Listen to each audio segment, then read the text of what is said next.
বাঁশের তৈরি পণ্য বাঙালির পুরনো ঐতিহ্য।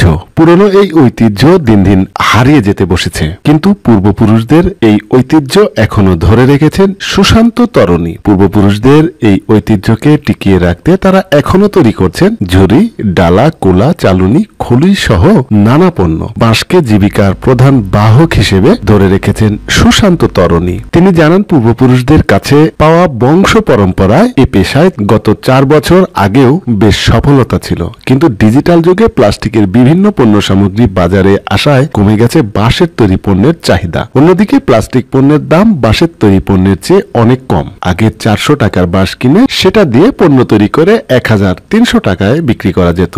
বাঁশের দাম বাড়ায় এখন 500 টাকার বাঁশ কিনে সেটা দিয়ে পণ্য তৈরির পর 1000 টাকাও বিক্রি করা যায় না। বাঁশের তৈরি চাটাই, খাঁচা, মাছ ধরা, পলই, কুলা, ডালি, ভাঁড়, ঝাড়ু, হাঁস মুরগি রাখার খাঁচা সহ নানা পণ্য তৈরি করে হাট বাজারে বিক্রি করে কোনো মতে চলে তার। বাঁশের তৈরি পণ্য ছাড়া অন্য কোনো কাজ তাদের জানা নেই, তাই পেটের দায়ে বাধ্য হয়ে এই কাজই করেন তারা। পার্শ্ববর্তী পাঁচবিবি উপজেলা থেকে সুশান্ত তরুণী সহ আরো 2-1 জন প্রতি রোব ও বৃহস্পতিবার হিলিতে এসব বাঁশের তৈরি পণ্য নিয়ে আসেন, কিন্তু আশানুরূপ বেচা বিক্রি করতে পারেন না তারা। আমার বাড়ি পাঁচবিতে।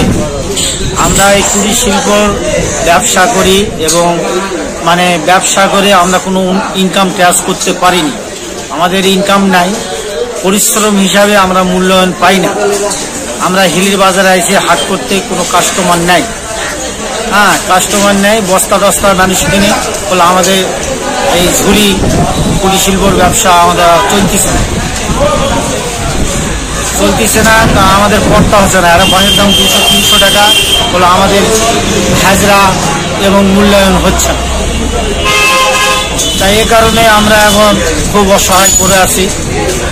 আপনারা কেউ সহযোগিতা করলে পরে করতে চাই, করে না, আমাদের নিয়ে যায় দেখে শুনে ট্রেডিং মেডিং দেখে শুনে সবাই হারে যায় নাকি।